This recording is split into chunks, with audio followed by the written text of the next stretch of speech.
Bien-aimés dans le Seigneur, bonjour. Notre Dieu nous a fait encore la grâce d'atteindre ce nouveau jour et nous voulons bénir son nom. Nous voulons nous retrouver encore pour notre exhortation et ce matin, nous allons partager sur l'entretien du cœur. Nous allons prier. Merci Seigneur Jésus-Christ, toi qui nous donnes la vie. Merci pour ce moment de rencontre afin de nous exhorter mutuellement. Nous avons besoin de ta présence, nous avons besoin de l'onction du Saint-Esprit afin que les paroles qui seront, Seigneur, sorties aujourd'hui soient pour l'édification du peuple de Dieu. Merci de te manifester, merci d'être présent au milieu de nous. Amen. Nous allons lire dans le livre de Proverbes, chapitre 4, verset 23, qui dit « Par-dessus tout, veille sur ton cœur. Veille soigneusement sur ton cœur, car il est la source de tout ce qui fait ta vie. » Veille soigneusement. On ne dit pas seulement de veiller, mais de veiller soigneusement, de veiller particulièrement, de prendre soin de son cœur, de veiller avec une attention particulière. Veille soigneusement sur ton cœur. Veille sur ton cœur parce qu'il est la source de tout ce qui fait ta vie. En réalité, toute la vie, pour bien fonctionner, il faut avoir un cœur qui est bien soigné. Et le deuxième passage sur lequel nous allons nous asseoir particulièrement, c'est le passage de Jean 13, à partir du verset 2 qui dit « C'était au cours du repas de la Pâque. Déjà, le diable avait semé dans le cœur de Judas, fils de Simon Iscariote, le projet de trahir son maître et de le livrer. » Amen. Judas Iscariote n'a pas su veiller sur son cœur. Il n'a pas su entretenir le cœur comme il le fallait. Et pourtant, il a été choisi par le Seigneur Jésus-Christ après toute une nuit de prière pour choisir ses disciples, ses apôtres, son petit carré, son cercle réduit. Le Seigneur avait dû passer une nuit entière dans la prière. Et à la sortie de cette prière, il a choisi 12 apôtres. Et de ces 12 apôtres, il y avait Judas Iscariote. Un peu comme le défunt président Mobutu était en train de dire « Natia kamote manangai na ba béret rouge ». Un peu aussi comme Potiphar qui avait placé tous ses espoirs, toute sa confiance en Joseph. Il savait que entre les mains de Joseph, tous ses biens étaient gardés, tous ses biens étaient en sécurité. Il lui avait laissé la gestion des travailleurs, il lui avait laissé la gestion de tout ce qui faisait sa fierté, sauf rien. À part dans sa vie intime, Joseph n'avait pas le droit de toucher à sa femme. Alors, la Bible nous mentionne que c'était au cours du repas de la Pâque que le diable avait semé dans le cœur de Judas Iscariote le projet de trahir son maître, de trahir Jésus. Et pendant qu'ils étaient en train de manger, il s'est levé pour aller accomplir ce sale projet. Avant-hier, nous avons vu que Dieu, pour procéder à la réalisation, à l'accomplissement du projet qui le tenait à cœur pour sauver l'humanité, avait collaboré avec Marie. Il est venu, il a proposé à Marie, il lui a dit « Je voudrais réaliser telle chose. Es-tu prêt à collaborer ?»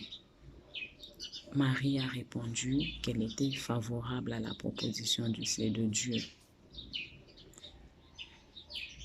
Nous voyons qu'il y a deux camps. Il y a le camp de Dieu qui est en train de proposer un partenariat.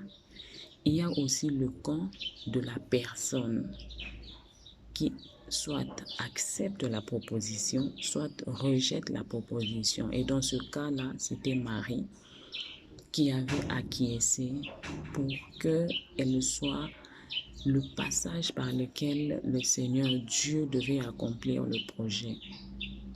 De la même manière, le diable aussi. Il manifeste constamment dans son désir, dans sa nature de dégorgeur, dans sa nature de voleur, dans sa nature de destructeur. Il est toujours en quête des partenaires avec lesquels travailler pour contrecarrer les plans de Dieu dans la vie de ses enfants. Il est toujours disposé à chercher. Alors, lorsque il a concocté son plan de vouloir mettre un terme à la vie du Seigneur, le seul moyen qu'il avait trouvé était de regarder les plus proches collaborateurs de Jésus, c'était qui? Qui pouvait fréquenter? Qui est-ce que Jésus avait l'habitude de fréquenter régulièrement, quotidiennement? Parce que pour atteindre une personne, on ne passe pas par des gens qui sont éloignés. Généralement, c'est toujours par les gens qui sont les plus proches de l'individu. Il a regardé, il a vu. Le cœur de Judas s'y prêtait. Comment je le sais?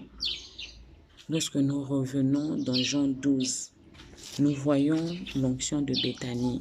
Lorsque Jésus est allé rendre visite à la famille amie qu'il avait l'habitude de fréquenter, la Bible dit que Marie était toujours à l'écoute du Seigneur parce que généralement assise à ses pieds pour suivre ce que le Maître disait, avait ressenti les pulsions du Saint-Esprit.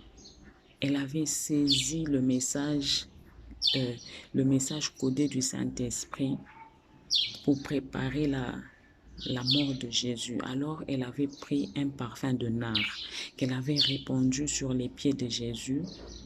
La Bible dit au chapitre 12, verset 3, « Marie prit alors un demi-litre de nard pur, un parfum très cher.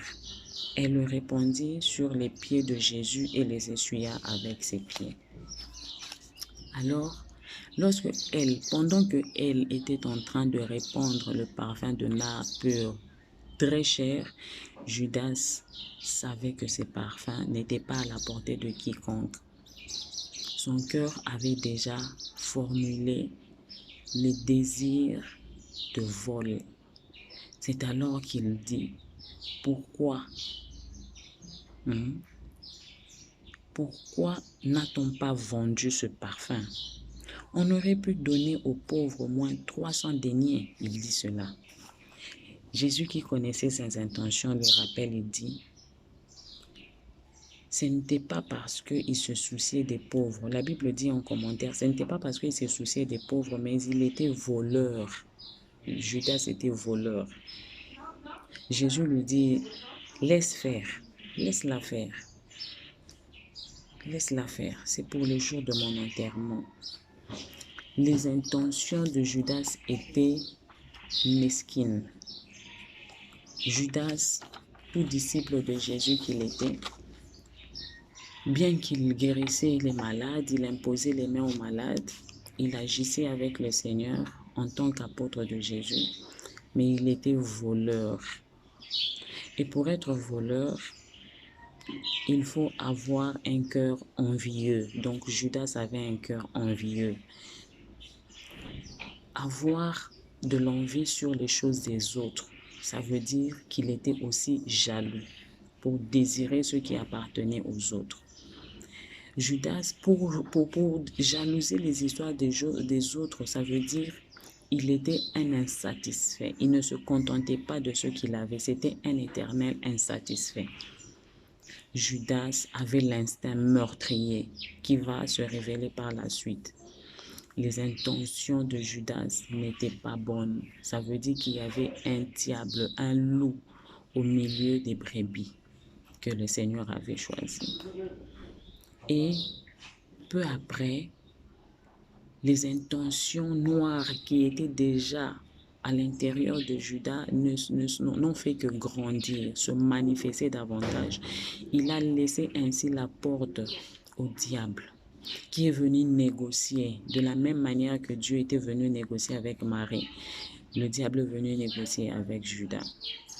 Il lui a fait des propositions. Voilà, je voudrais réaliser telle chose. Es-tu prêt à collaborer avec moi?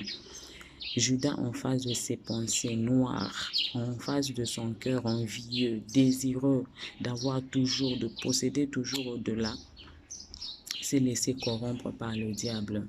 Il a cédé à la proposition du diable, il a trahi le Fils de Dieu. Il a accepté de collaborer avec le mal.